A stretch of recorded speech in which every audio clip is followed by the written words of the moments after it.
दोस्तों recently IEA ने 2050 तक वर्ल्ड का कार्बन न्यूट्रल इकोनॉमी बनने का एक रोड मैप बनाया था। इस रोड मैप का नाम है दोस्तों नेट जीरो बाई 2050। तो दोस्तों इस प्लान को हर तरफ से रिजेक्शन मिल रही है। आईईए के मेंबर्स खुद भी रिजेक्ट कर रहे हैं and oil producing OPEC plus members तो रिजेक्ट कर ही रहे हैं। उसी में दोस्तों अगर हम बात करें prince Abdul Aziz bin Salman की, जो कि सऊदी अरेबिया के किंगडम ऑफ सऊदी अरेबिया के एनर्जी मिनिस्टर हैं, तो उन्होंने कह दिया है this is lala land sequel.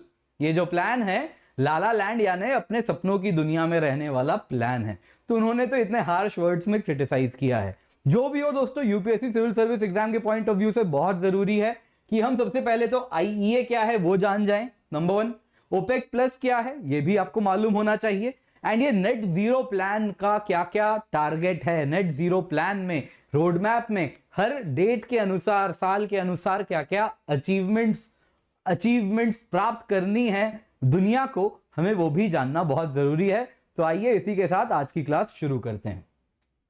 तो दोस्तों देखते हैं सबसे पहले न्यूज में क्या है। तो न्यूज में अगर आप देखें तो रशिया एंड सऊदी अरेबिया इन दोनों ने रिजेक्ट कर दिया है, रिजेक्ट किया है आईईए के नेट जीरो प्लान को और कहा है ये अनरियलिस्टिक है, क्योंकि आईईए की नेट जीरो प्लान मैंडेट करती है कुछ ऑयल एंड गैस स्पेंडिंग के बारे में, जिसको अभी हम जल्दी जानने वाले हैं। वैसे ही आप देखें तो सऊदीज ने क्या कहा है, तो सऊदीज ने कहा है कि ऑयल स्पेंडिंग बंद करवा देना is like Lala land fantasy. तो ये तो होने से रहा।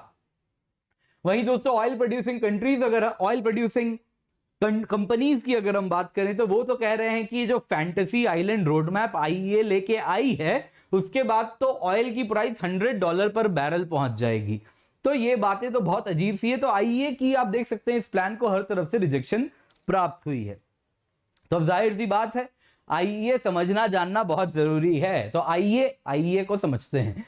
तो इंटरनेशनल एनर्जी एजेंसी आईईए का फुल फॉर्म है दोस्तों, ये Paris based intergovernmental organisation है। तो एक ऑटोनोमस इंटर गवर्नमेंटल ऑर्गेनाइजेशन है जो ओईसीडी के अंदर काम करती है। कब इसकी स्थापना हुई थी? 1974 में। कब हुई थी? जब 1973 में योम किपुर वॉर हुआ था, जो कि अरब इजराइल वॉर था। तो अरब वर्ल्ड ने जो कंट्रीज इजराइल को सपोर्ट कर रहे थे उनके विरुद्ध ऑयल एम्बार्गो लगा दिया था। और इसके साथ कहा जाता है पहली बार दुनिया में ऑयल एज अ वेपन इस्तेमाल किया गया।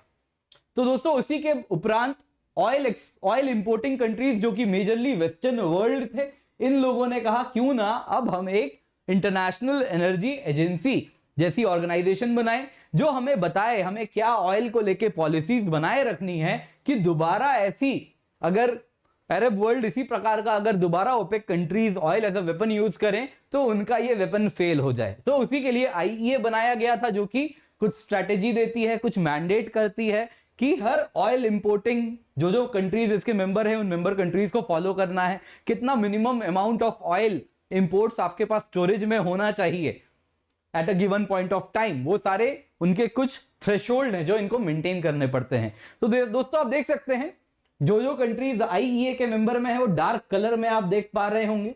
तो मोस्टली वेस्टर्न वर्ल्ड है, नॉर्थ अमेरिका के कंट्रीज हैं एंड यूएस, कनाडा, मेक्सिको भी है, दो it is a developing country. बाकी आप देखें तो Spain, Portugal, France, Germany, UK, Scandinavian countries हैं।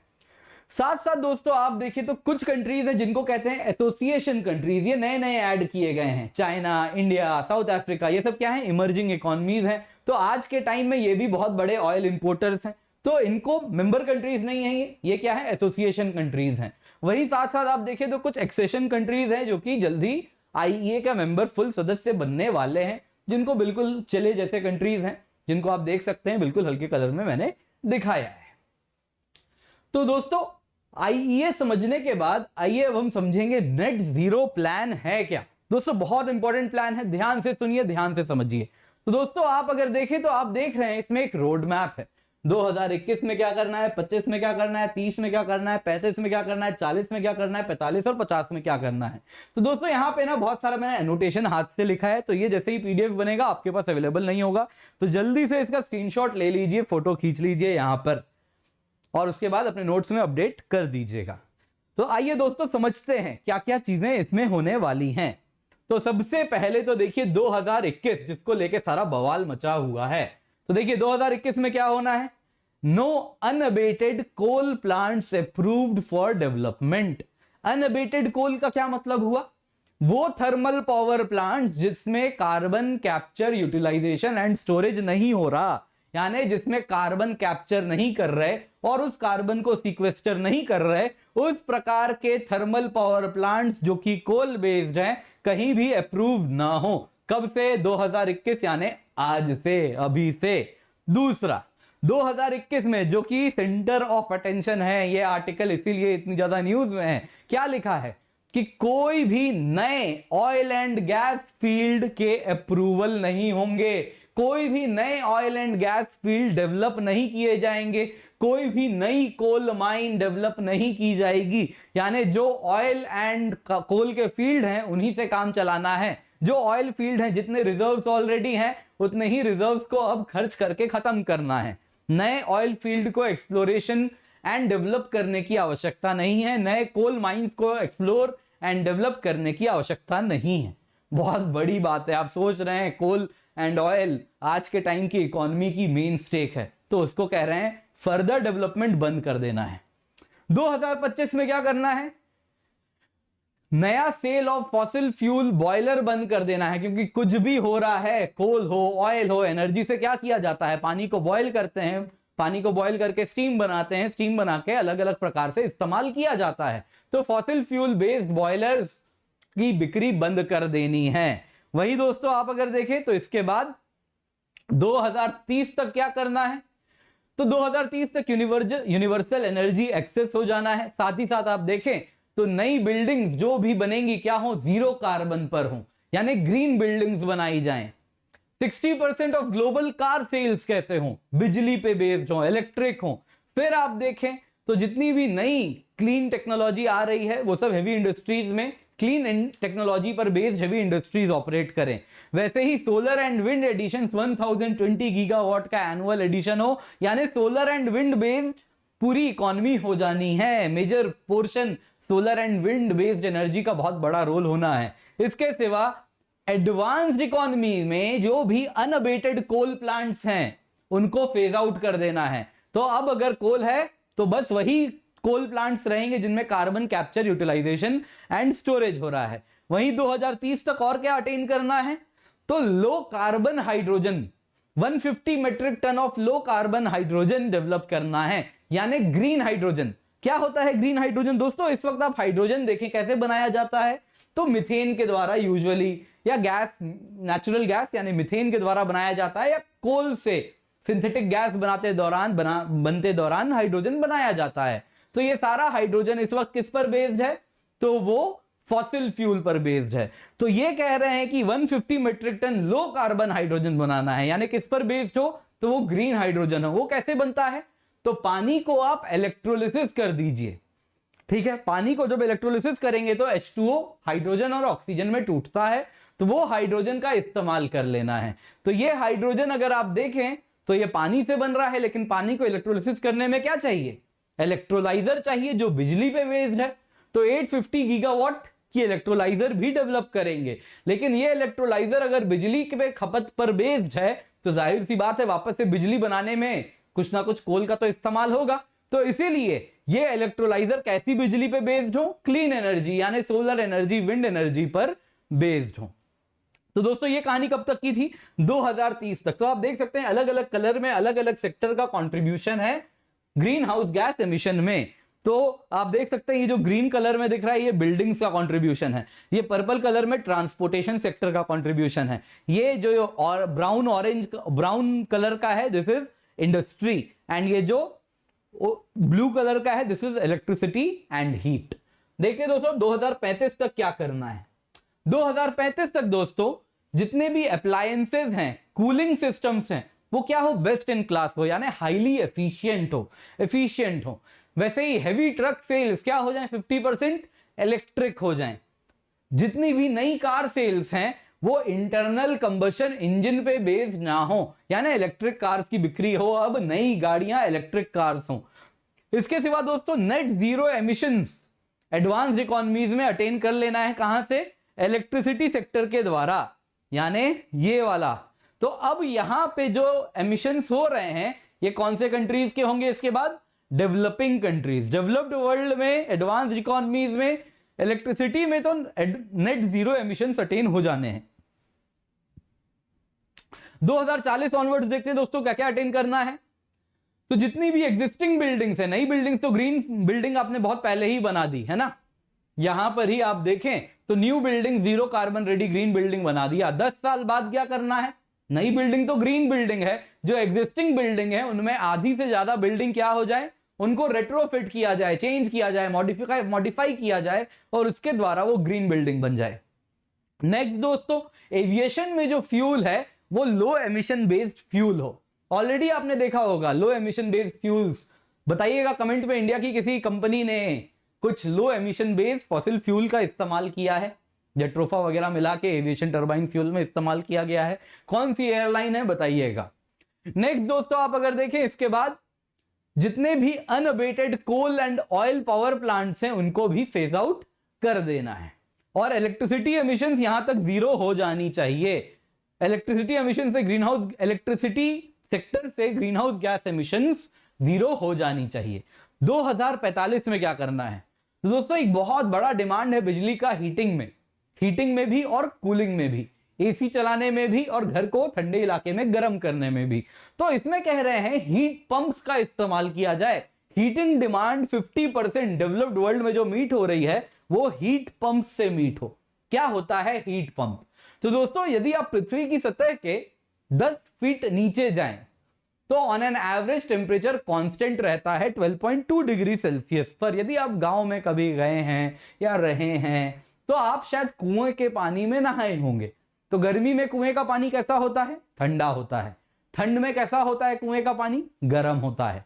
तो कुछ वही फिनोमिना है। मिट्टी जमीन के 10 फीट नीचे जाएंगे तो टेम्परेचर कांस्टेंट होता है 12.2 डिग्री सेल्सियस पे। तो इस पानी का इस्तेमाल किया जाए। ठंड में क्या करोगे? तो नीचे का पानी, अगर एयर का रूम का टेम्परेचर 1 डिग्री 2 डिग्री, ठंडे इलाके में क्या होता है, अगर आप देखें न्यूयॉर्क वगैरह, साइबेरिया -15 -20 डिग्रीज, तो 10 फीट नीचे में क्या करो, एक पाइप लो पानी का, उसको चारों तरफ गोल गोल कॉइल करके घुमा दो। तो अब वो पानी जो घूम रहा है उस पाइप में एंटी फ्रीज भी डालना होता है। वो पानी और एंटी फ्रीज का जो सोल्यूशन घूम रहा है नीचे में 10 फीट नीचे में, उसका टेम्परेचर कैसा हो जाएगा थोड़े टाइम बाद? यही 12 डिग्री का हो जाएगा। और वो 12 डिग्री का पानी, बाहर टेम्परेचर क्या है -15 -20 -25, तो वो 12 डिग्री का पानी अब यहां पे नीचे पंप करके ऊपर लाओगे और उससे तुम एयर को रूम का गर्म कर लो। तो कुछ इस टेक्नोलॉजी पे बेस्ड है। वहीं जब गर्मी है तो बाहर 45 डिग्री है, वापस से उसको पंप करके लाओगे तो वो ठंडा पानी होगा, तो आसपास का एयर एक्सचेंजर में डालो और उसको वो ठंडा कर देगा। हीट एक्सचेंजर में डालो तो हवा को भी ठंडा कर देगा और वो हवा पंप कर दो, तो that will be cool air. तो ठंड में गर्मी, गर्मी में ठंडा। तो ये क्या है? Heat pumps. तो ये भी क्या होगा? काफी ग्रीन होगा, क्लीन होगा। 2050 तक क्या हो जाएगा finally? 85% of building zero carbon हो जाएंगे, 90% of heavy industrial pollution low emission होंगे और 70% of electricity globally solar and wind पर बेस्ड हो जाएगी। तो ये टारगेट है। इसी टारगेट को क्या कहते हैं? इसी को दोस्तों कहते हैं net zero plan, net zero by 2050। यही है आईईए का रोड मैप। तो बाकी तो दोस्तों बस समाचार पढ़ने वाली बात है, तो सुन लीजिए क्या क्या हुआ है। तो Alexander Novak deputy prime minister of Russia है, 2020 तक एनर्जी मिनिस्टर भी यही थे रशिया के।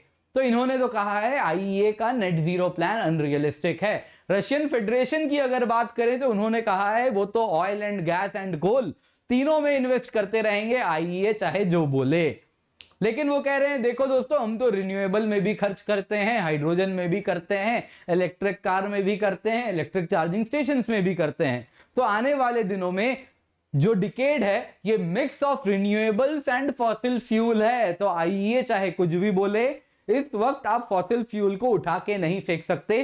This decade is a mix of both renewable as well as fossil fuel, and this is the harsh reality which Russia accepts and will continue in this path. Saudi Arabia ने क्या कहा? तो वहां के energy minister हैं Prince Abdul Aziz bin Salman. Mohammad बिन सलमान भी है, Prince Mohammad बिन सलमान, और भी एक शख्स थे वो भी कोई बिन सलमान ही थे, वो भी न्यूज में थे, काफी ज्यादा सर्च करके बताइएगा कौन थे वो।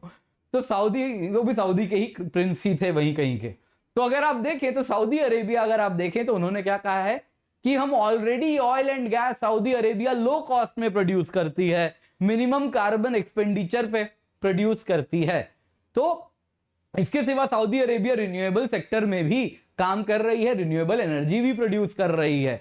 तो आईईए का जो नेट जीरो रोड मैप है वो लाला लैंड मूवी का सीक्वल है। लाला लैंड एक मूवी आई थी कुछ टाइम पहले, हालांकि वो मूवी से ज्यादा यहां पे वो जो कमेंट करना चाह रहे हैं वो कहना चाह रहे हैं कि ये आईईए लाला लैंड में रह रही है, मतलब कि आईईए कुछ दोस्तों अपने सपनों की दुनिया में है, harsh realities of the world उससे बहुत दूर है, रियलिटी चेक के बहुत दूर है।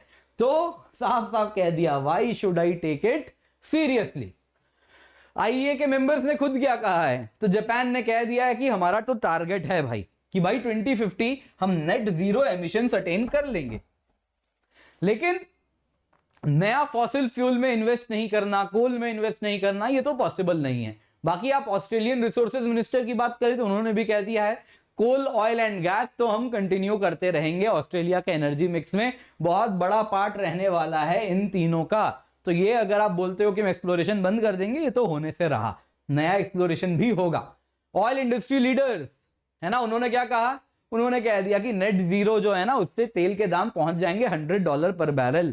फिर बताना आप कितना सस्टेनेबल है ये, जब ऑयल प्राइसेस $100 पर बैरल छू जाएंगे अगर इसको इंप्लीमेंट किया जाए तो आइए दोस्तों ओपेक प्लस की भी बात कर लेते हैं। ओपेक प्लस ने क्या किया है, action speak louder than word. उन्होंने साफ साफ कह दिया, कुछ कहा नहीं, बस एक्शन लिया है। क्या कहा है कि वो अब जो भी आईईए बोले उससे कोई मतलब नहीं, उन्होंने कह दिया हम तो प्रोडक्शन कट करने वाले जो थे उसको ईज डाउन करेंगे। हुआ क्या था, ऑयल की प्राइसेस गिर रही थी, तो ओपेक ने क्या कहा था, ओपेक प्लस कंट्रीज ने डिसाइड किया था कि ऑयल इकोनॉमी में ऑयल का ग्लट हो गया है, बहुत ज्यादा ऑयल हो गया है, तो प्रोडक्शन कम करना है। तो प्रोडक्शन कम किया गया था तो ऑयल की प्राइसेस बढ़ने लगी थी, अभी $70 पर बैरल, कुछ वक्त पहले 60 थी, फिर 50-40 तो बढ़नी शुरू हो गई क्योंकि प्रोडक्शन कम किया।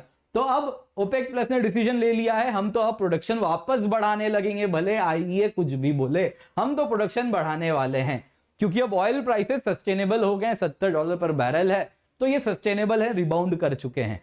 तो ओपेक प्लस कौन है ये भी आप जान लीजिए दोस्तों, ये ओपेक कंट्रीज हैं जो कि आपको यहाँ पे मैं दिखा रहा हूं। तो ये कंट्रीज क्या है, ओपेक कंट्रीज हैं। साथ साथ दोस्तों आप देखें तो ओपेक प्लस कंट्रीज कौन से हैं, जो कि लाइट, जो कि ब्लू कलर में आप देख रहे हैं, तो उनको ऐड कर दो तो बन जाता है OPEC plus countries. Azerbaijan, Bahrain, Brunei, Kazakhstan, Malaysia, Mexico, Oman, Russia, South Sudan and Sudan, ये सब मिलके क्या बनते हैं, ओपेक प्लस कंट्रीज। तो दोस्तों इसके साथ आज की क्लास यहीं पर करते हैं समाप्त। तो बहुत इंपॉर्टेंट था नेट जीरो प्लान, उसको आपको याद करना है, क्या क्या इंपॉर्टेंट टेक्नोलॉजी है वो भी आपको बता दिया है, तो जरूर समझें, एंड एनोटेशन जो था उसको अपने नोट्स में जरूर डाल दें। तो जब भी अनअकैडमी आए यूजी कोड KC10, क्योंकि इससे आपको सिर्फ 10% ऑफ नहीं मिलेगा, बेस्ट मेंटरशिप मिलेगी, डायरेक्ट हैंड होल्डिंग मिलेगी, बेस्ट नोट्स मिलेंगे, और जो गाइडेंस है वो सारे सब्जेक्ट्स ऑफ जीएस, ऐसे ज्योग्राफी ऑप्शनल को कवर करती है। ये मेंटरशिप मैं खुद प्रोवाइड करने वाला हूं आप लोगों को।